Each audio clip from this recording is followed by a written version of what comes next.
Welcome to Steelers Weekly. I'm your host, Brian Schmidt, and here on a beautiful Wednesday afternoon, and with me, of course, former Pittsburgh Steeler wide receiver, Dwight Stone. Dwight, how you doing today? I am doing excellent. Then last time I spoke to you, you was on a high. You were saying everything was good. You had got your power nap, and you were ready. You were energetic. And talking to you now, you're kind of like a little different than you were last week. Yeah, it's been one of them days. It has been a Wednesday. I didn't get a power nap today, and I had some reasons that make somebody want to be a little upset, but Understood. We're going to get through it. But okay. Well, let's talk about the Steeler news of the day. Came out. I read it on ESPN.com. Big Ben was questioning Pittsburgh Steelers physical practices. Not only talking about through training camp, but also in the regular season, and questioning if that may be a reason for the number of injuries. And my oh my, how football has changed. Back in the day, as we always like to say, physical practices were a part of everything. And now we're kind of we're seeing some questioning on that. Give me a little bit of your take. First of all, the first question is this: as far as questioning that, is obviously Ben has been there a long time. Is it a good thing that he's coming out publicly and saying something like this? Be honest with you, that's one of those. That's an in-house thing. I love Big Ben. I think Ben could have played back in the 70s and the 60s. That's the kind of quarterback I see him as. And to hear the comments that he had made about practice being hard, and I came in '87, and believe me, it's not hard. I'm sure it was a lot harder before I got there then. But when I got there, we had 3-a-day practices in the summertime. And we buttoned it up, and you were out there, and you got a little sleep. And then when you came in to the regular season, you had your pads on.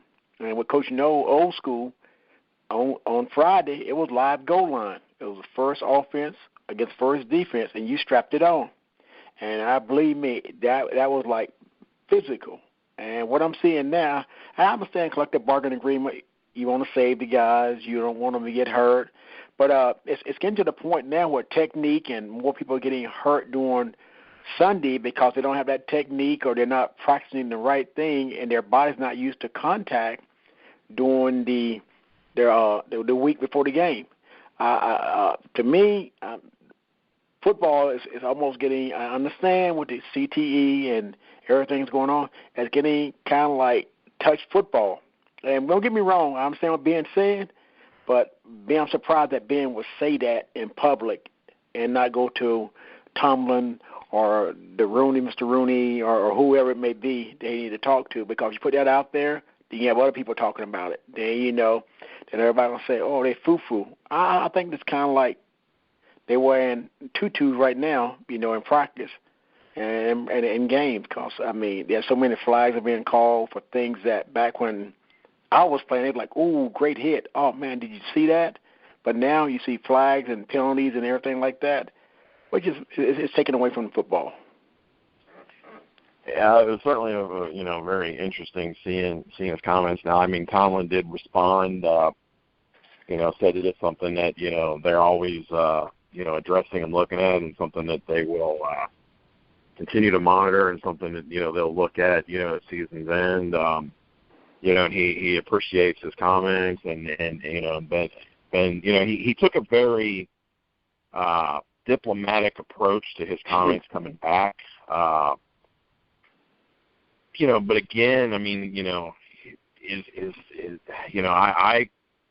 I understand the questioning, but at the same time, I really wonder, was was it the right thing to do to make it public, if you will? I question that. Now, when you look at the injuries, Steelers right now, I mean, you've got, Sammy Coates was out today at practice with a finger. Gilbert with an ankle did not practice. Cameron with Hayward with the hamstring did not practice, and from what I understand, he'll be out this week.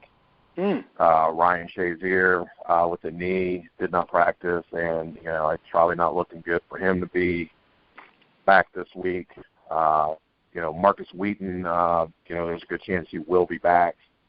So, I mean, certainly there's some injuries here, and, I mean, certainly the injury problem has been there. But, I wonder, is the injury problem in Pittsburgh any different than with any other team? You certainly can look at a lot of NFL teams and see a lot of injuries. So I thought that was very interesting today. I really kind of wonder, why that was brought out media-wise. Certainly want to get your take on it. I mean, I do believe, there is a fine line, and I know Tomlin said that in his response. I mean, I know as a coach and been doing this a lot of years, there is a fine line. Back when I played and back really when I first started coaching, practices were a lot more physical than they are now. I mean, I know, back in the day, I can remember the physical practices, and I know even when I first started coaching, I mean, it's just like, we've, obviously there's a lot of reasons that, things have had to change. I mean, obviously, concussions, there's so many different things, but I mean, still, there is a fine line because there is a difference between being game ready and, I've always said, that you have to be able to teach and be able to do things in a game environment. So there is that fine line. You've got to have some sort of game-like work in your practice. But, there is a fine line. I just was very shocked to see this come out publicly. To me, this is something that really is an in-house thing.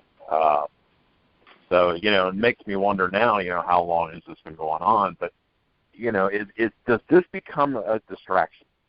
That's, I think, the biggest question is, right now, you got a Steelers team that's at 4-1, playing good football. The last thing you need right now is a distraction. And so certainly I really hope that this is not becoming a distraction. But I thought, something I wanted to bring up. I wanted to certainly get your input on it. We had a great Sunday, a 31-13 win over the Jets. Outstanding, very interesting game. It's an outstanding win, but that was a very strange game. Yes. It was a game in here on the grillingtruth.net, you can hear our NFL picks, and we have that show. We do that show on Tuesday night, and I had even said, this was a game that, 17-13 going to the fourth quarter. Yes. But yet you never got the feeling that Pittsburgh was in any danger. Exactly. But yet you're looking at the score going, this is close, but at the same time, it never felt close. And I don't know, did you kind of get that same sense? The way things was going, everybody was getting involved. It's just a matter that when they going to start. When you come out, I guess it's kind of like the Kentucky Derby. Everybody start off, all the horses are all together in a bunch, and then coming around the halfway point, you start seeing people separate. And that's why I started seeing the Steelers. The things they were separating, but they weren't showing the points. They think like they were still in the game. But as they came down on the stretch, that's when the Steelers started to you can start seeing they was overpowering them. And they started wearing them down. and it's coming from every direction, and you didn't know how to stop the bleeding, and it just got to the point where they said, oh, hey, we low on fuel. And I think they were shocked that the Steelers had another gear. They thought the Steelers only had like 4 gears, and they said they're going to give up or slow down. But when you have a 6th gear like the Steelers have, like on your car, Corvette, oh, yeah, you're going to step away. And they start showing it. I mean, if you just start wearing them down and they start putting the points on the board, defense started doing their thing, special team did their things. And if you got all 3 cylinders going like that, the other team's in trouble. Yeah, I mean, it was very interesting to me. You look at the stats, Ben, huge day, 34, 47, 380 yards, 4 touchdowns. Bell, the funny thing with Bell is when you look at his stats, you have to make sure you look at his rushing stats, but then you have to make sure you look at the receiving stats. There you go. That's it. Because I had somebody say, well, Bell only had 20 rushes for 66 yards, and my immediate response was, yeah, did you look at his receiving stats? 9 catches, 88 yards. Mm-hmm. That right there is going to get it done. I mean, that's 29 touches. 154 yards of offense. That's going to get it done. Sammy Coates, 6 catches, 139 yards, 2 touchdowns, including the 72-yard bomb. And then he also had the 5-yard touchdown catch there in the fourth quarter. Huge game. Antonio Brown was Antonio Brown, 9 catches, 78 yards, 1 touchdown. Jesse James again. Jesse is active. 6 catches, 43 yards, touchdown. You just, offensively, it was a machine. There were some mistakes. Yes. I think this was a game that easily could have been 31-13 going into the fourth quarter. Exactly. There was definitely some missed opportunities, but again, offensively, get your take on this. I mean, offensively, certainly getting Bell back has brought that new, that added dimension to what was already a very good offense. Yes, you're right on top of it. D'Angelo is now a slouch. You're not undermining D'Angelo at all. But when Bell come in, who's been around with the offense for quite some time before D'Angelo came along, I mean, when Bell comes out, you got to make him accountable. Someone has to keep an eye on him because you can only guard double so many people. You're already looking at Brown. You're going to double him for sure, not triple him. Now you got Bell's back. Now you may have to double him because a linebacker cannot stay with him. I know they're saying that, he come out the backfield and linebackers.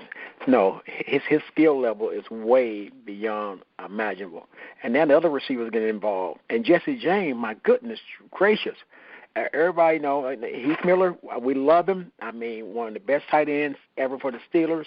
But Jesse James must have learned something, when Heath was all the bag of tricks that he had because Jesse is stepping up. I mean, if you look around at tight ends who are making production, and you can say he's the one that, Ben is probably just full of joy knowing that he got him as, Heath Miller Jr., So it's just nice to see that. I mean, but the offense was doing good. The line also are doing a great job. I mean, they're doing their thing, and for them to give Ben the time to throw the long pass, or to dump it off or to make the screen work, them guys are doing a great job themselves. And another stat that I thought very interesting and I think just shows a lot of different things. One, it shows just what kind of quarterback that Roethlisberger is. I think it also shows, Bell coming back. But in the last 2 games, Penn stats are crazy. 56 of 74, 680 yards, 9 touchdowns, 0 interceptions. Now, granted, yes, we're talking about the Jets here. We're talking about, Kansas City. Those stats for an NFL quarterback, I don't care who you're playing in the NFL. Those stats are crazy. I mean, that's crazy. 9 touchdowns in 2 games, 680 yards, completion percentage that, is out of this world. You can take 2 people and say go 56 and 74 on air, and that didn't happen. I mean, this is a pretty crazy stat line. And how much of this is attributed to, obviously, starting to see that groove, or getting into that season groove, and the offense is starting to, some of these young guys, Sammy Coates, Jesse James, some of these young guys are starting to really get it, understand. But how much of this is Bell coming back? Yeah, I think a lot. Whenever you got that one guy that, when in doubt, you got somebody you can go to. Antonio Brown is that guy. But when you bring Bell in too, you got Bell, you got Ben, and you got Brown, all B's, it said the B's thing, After you get them guys together and all on the same page, you just got to choose your poison. Okay, am I going to lose with Bell? Am I going to use with Brown? Or Big Ben going to pick us apart? If you try to stop them two, he can go to somebody else. And that's the thing that's going to kill people. People now are probably scratching their head like, what did the Eagles do, to stop them? What the Eagles did would never happen again. If they played the Eagles right now, I guarantee you what you saw, I think week 3, it'd be totally different now. And I think the Eagles escaped with one of those like, oh, man, we caught them at the right time. We did some things. But right now, the way they're going, I don't think anybody wants to see them on their schedule, because I know they got Miami coming up, and Miami is 1-4. But you still got to be scared of a team like that, 1-4. And they got the Patriots the following week. You can't overlook Miami, to get ready, because, I mean, they're going to be there to play. Cause this is pretty much their Super Bowl. They beat the Steelers, but that ain't happening. Not at 1-4. I can't see it. Well, and when you look at the defense, this was, again, another game defensively I felt real good about. Yes. Again, when you look at, Ryan Fitzpatrick's stats, 25 of 38, 255, 1 touchdown, but again, not, for the most part, not able to really get down the field. I thought, again, overall, they did a great job of containing, keeping, look, it's 3rd and 8, making him have to throw the 5-yard pass. I thought really just a great job with that. Give me your take defensively, what you thought. I mean, the defense, like we talked before, they had started off with this zone. People was kind of like, what is this? This is not the Blitzburg we're used to seeing. But now, as they got in, they're able to incorporate, the Blitzburg with the zone, and now people are thinking like, okay, what are we going to see? We don't know how. But and the young corners out there and the safeties and all them, they're doing a great job. They may not have the picks like other teams, but if you stop the other team from getting first down and moving the ball, that's just like an interception and a point, but you got them to punt the ball. And that's one of the things that the defense is able to do. Like you said a couple of weeks ago, it's 3rd and 7. You're only getting 5 yards. You got to punt the ball. It's 3rd and 8. You're getting 7 yards. Still, you got to punt the ball. And that's one of the things they do. They bend, but they don't break. And that's the kind of things that, they give it their offensive the ball back whenever they need it. And I tell you, the defense right now is one of those things that they are doing their job. But when you got an offense, you get them the ball too, I tell you, the offense is crazy. And the defense knows that whenever they get the offense the ball, they better look out, because they can be out there for 2 plays and the offense is score, and they're back out there on the field. They love the offense when they score fast, but don't give them much rest.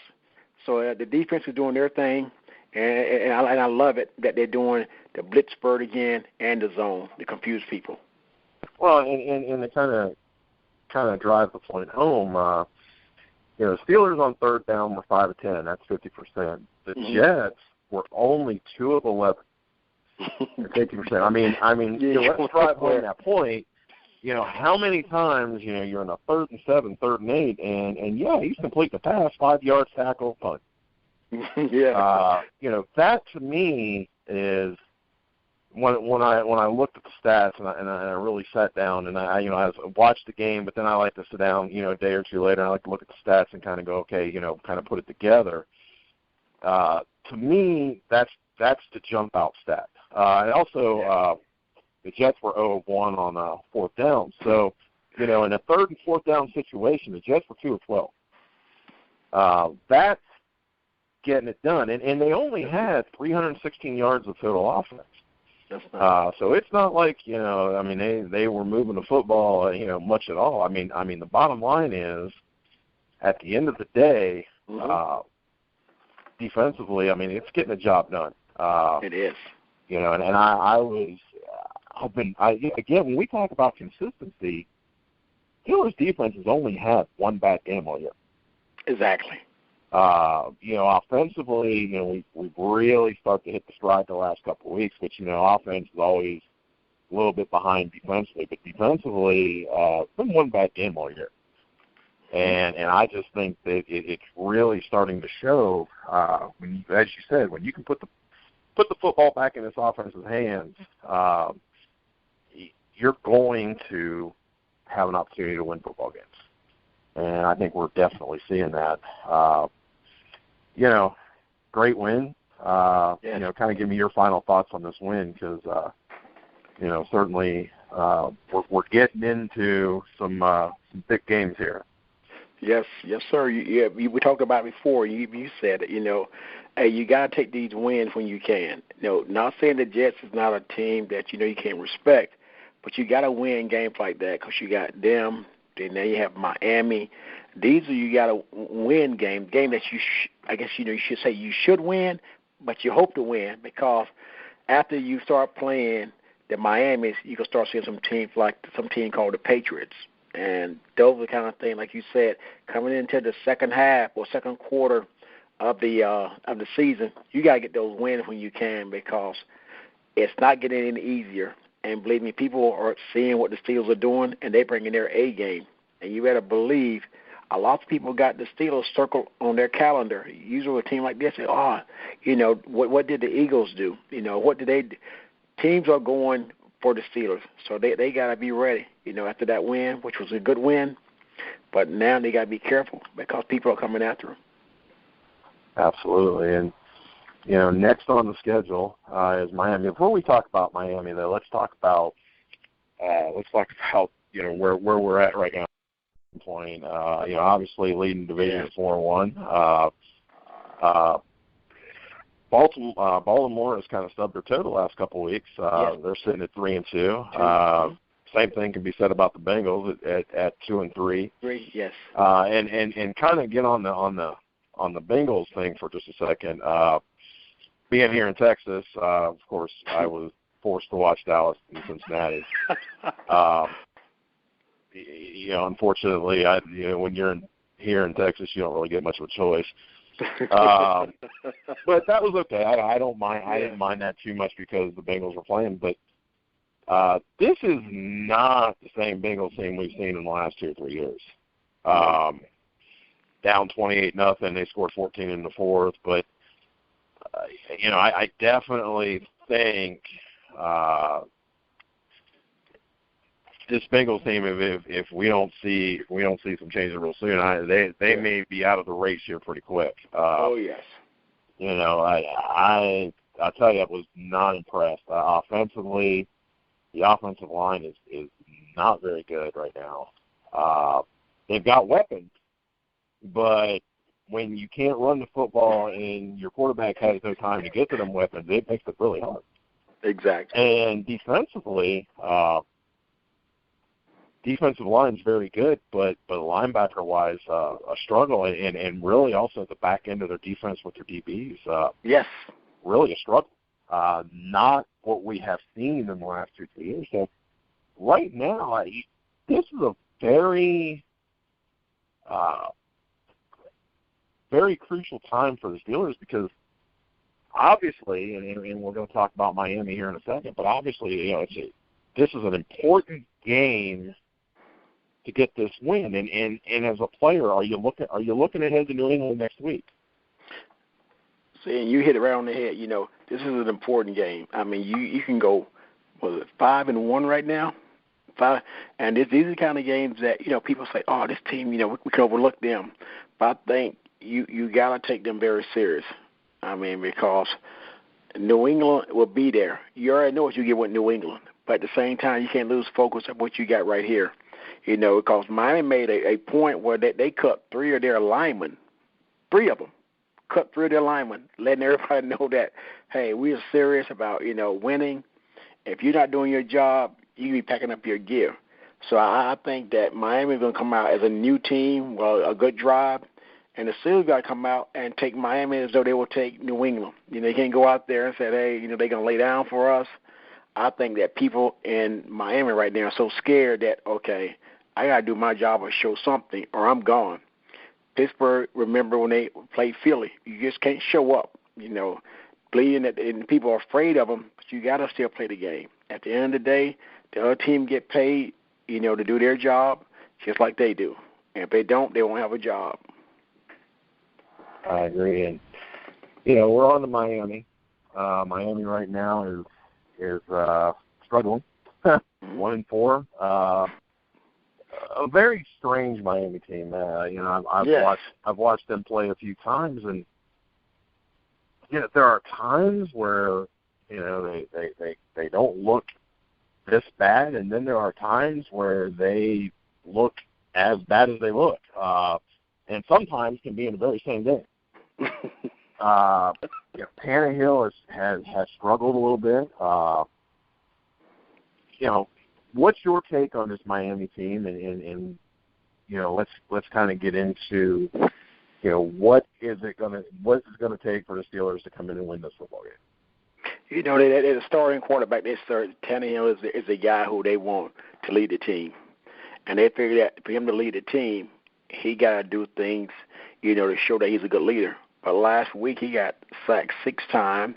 He got hit additional 7 times. So he dropped back 24 times, and of that, 13 times he got hit. And they're thinking like, okay, what is going on with our offense? Here's a guy that we're putting our future in. What's going on? And like I said earlier, they looked at the linemen. They said, hey, okay, this is what we're going to do. All these linemen have been drafted by the Dolphins, and they cut 3 of them. They said, we're going to find out somebody's going to protect our franchise quarterback. And they're thinking that if they get a spark going with him, everything else will roll. But the way things look now, I think this is a train wreck because I don't think, the owners of Miami know what direction they want to go. And it's just, and that's one of those things that you're scared of. Because that's the kind of team that you think that are out and done, but it may find a spark, and confidence. And that's what it's about in this game. If you get your confidence going, that's a scary thing for a team that's 1-4. When they get their confidence going on against a team that's 4-1, and they say, oh, we're playing the Pittsburgh Steelers, everybody looking at us, we beat them, we back in the hunt. People going to start respecting us. So this is a dangerous game Pittsburgh's playing. They got to go out there like they did every other game, the last 2 games, and show them that, hey, we're here for business. Well, and when you look at this, the Dolphins are nearly dead last in offense. Yeah. They're nearly dead last in defense. When you look at the difference, the Steelers, they average 386 yards a game total offense. The Dolphins are at 303, and I mean that's a huge number when you consider. I mean, you're talking about 83 yards worth of offense. That's huge in the NFL. Wow. Rushing game, Steelers average 102. Miami averages 72. There's no rushing game in Miami, so it becomes a one-dimensional offense. Points per game, Steelers at 27, almost 28 game. Dolphins at 17. Wow. Third down conversion, the Steelers converted at 49%, where Miami's at 28%. I mean, we can go through these stats. I mean, the Dolphins allow teams to rush for 150 yards a game. They allow teams to throw for 250. Well, that's 401 yards a game that teams are putting up. They're giving up 23 points a game defensively. So I mean, there's a lot of things here that you look at in your first hope. This is going to be easy. But now, is where I come in, and I say, hold on a second. There's a game looming in 2 weeks against the Patriots. Oh, yes. It's got to be hard from a player standpoint to not want to have one eye on Miami and another eye on New England. And we've seen this in the past. We have seen Pittsburgh lose games like this. Yes. And you can really, look at a lot of NFL teams, not just Pittsburgh, losing games like this. But from my standpoint, what I really feel, and I want to get your take is, again, this to me, this is a game that both eyes need to be on important because Cincinnati plays New England. It's going to take a monumental effort for the Bengals to beat New England, which means now they're gaining a game on them. If you beat Miami, New England beat Cincinnati, they're now 3 games back. Exactly. Okay. Baltimore plays at the Giants. As I said in the Pick'em show last night, the reason why I picked the Giants is I think the early season Baltimore Ravens, and you have this every year. You always have teams that come out of the chute. They, and we saw this with Philadelphia. What they did, and they come out of the bye week and they can't beat Detroit last week. You get these teams that come out of the chute, but then that once we get into that second quarter of the schedule, now all of a sudden those teams start to come back down to earth. And I've always said that this is the time of season where between now and week 8, week 9 is where you start to really see who's going to be the playoff teams, who's going to be in that hunt for a wild card, and who's playing for draft picks. Baltimore, to me, right now is a team, I think Baltimore potentially could be a wild card team. However, one thing when I watch Baltimore, they have no team speed. This is not a team that's got any Blazers on it.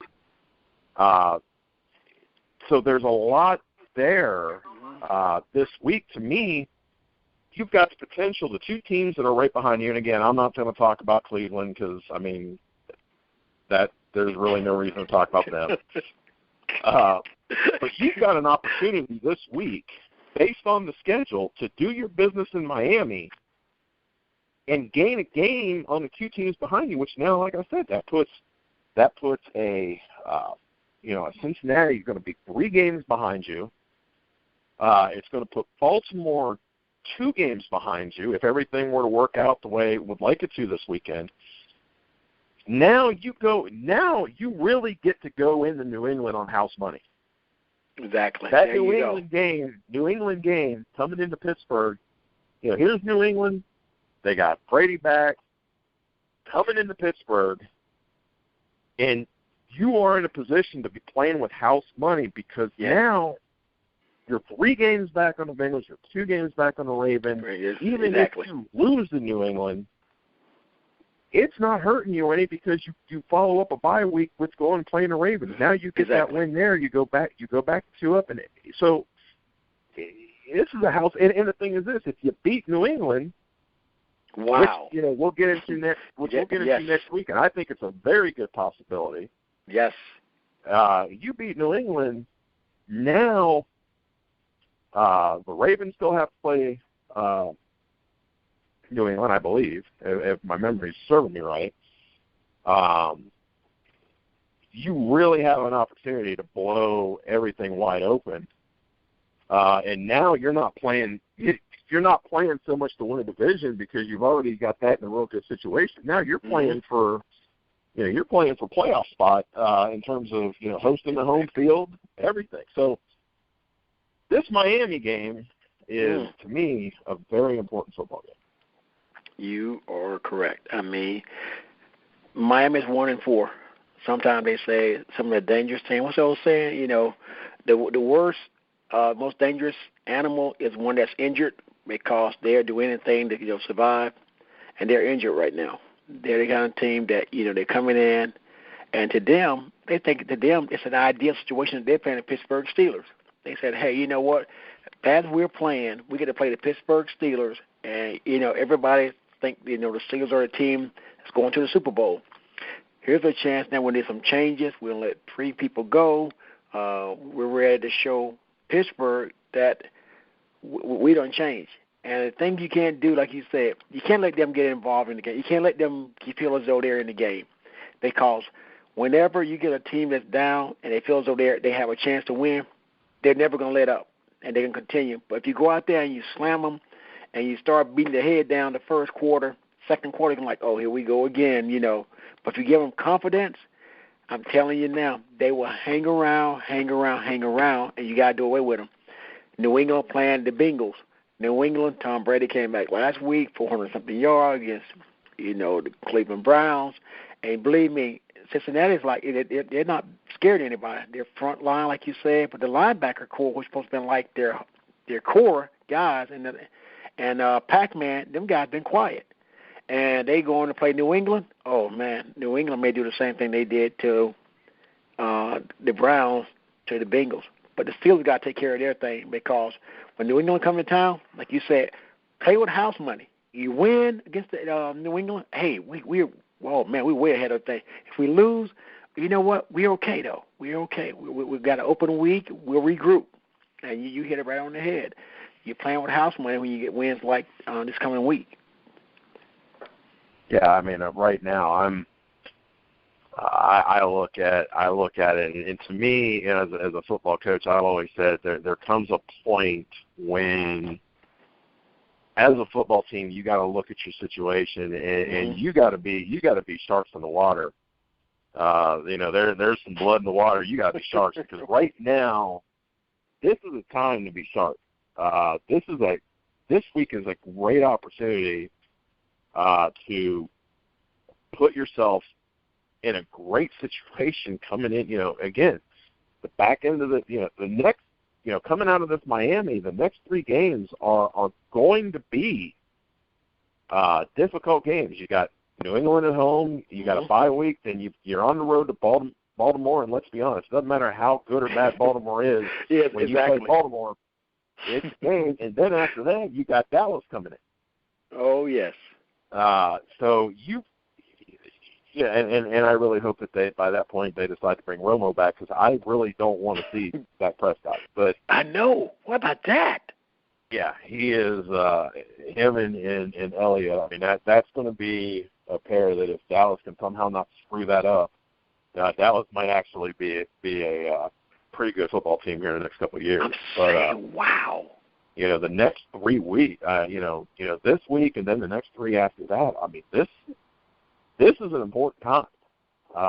And to me right now, there has to be, and I think that's one thing going back to when we talked about the beginning of the show, the whole, Ben coming out about the practice. I don't, because right now this needs to be about sharks in the water. There you go. The next 4 weeks are a defining moment from a Steelers standpoint. The next 4 weeks, with Miami, that should be a win. That one right there, they need to come out and you need to come out and play for a beatdown. Yes, you're right. Then you've got New England, Baltimore, and Dallas. Man, you got to get that. You can't let that go. You can. Because the opportunity this week sets up the next 3 weeks, sets it up nicely. So with that, give me your prediction. Give me a score of what you feel this game's going to be. I'm thinking that the Steelers will come out, and like you said, I think they may have that one eye on the Patriots, and I think, beautiful sun and all that. I'm giving them 28-10. I'm going to go. I'm going to say they're going to come out in this one, and I'm going to say they're going to have 2 eyes on this, and I'm going to say 35-13. Okay. And it's going to set this New England game up to be absolutely crazy. I know. And that's the other thing too with this is you don't want to lose this Miami game, because if you lose this Miami game, it takes a little luster off that New England game. Yes, it does. This is one where you get this win, New England does their business in Cincinnati, and there's going to be millions of eyes, at 4:25 on October 23rd watching that game. Wow. So to me, I'm a big on the go big or go home. It's time to do business in Miami and then go big against New England. To me, this is one of those games you got circled on the schedule, and that's why I think this Miami game becomes important, because man, don't look past you. Don't look past the thing you don't want is we don't want to be sitting here next week talking about Miami winning this football game. So you got to do business. So I think they're going to come out. I think they're going to offensively. I think they're in a groove right now. I think 35 points is being nice. I think they could easily score 40. And I think defensively, I think the Steelers will continue to bend but don't break. And at the end of the day, I think they're going to come away with a 35-13 win. Oh yes, I'm with you, my brother. All right. Well, as always, great show, and enjoyed having you on and doing all this, man. We always have fun. And with that, everybody, please, listen to all the other great shows on what is it on? Boy, it just I hate it when my mind just goes blank. GrowingTruth.net, boy, it just went completely out the door. A lot of great shows on GrowingTruth.net. We got NFL Pick'em. We've got a 49ers show, which I'm sure people are not thrilled about if you're a 49ers fan. We've got a Bengals show that I'm sure Bengals fans are not thrilled about right now. And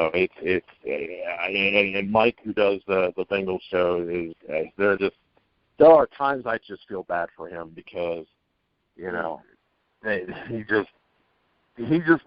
know deep down he would just love one Bengals Super Bowl win before he dies, and I'm not sure that's ever going to happen.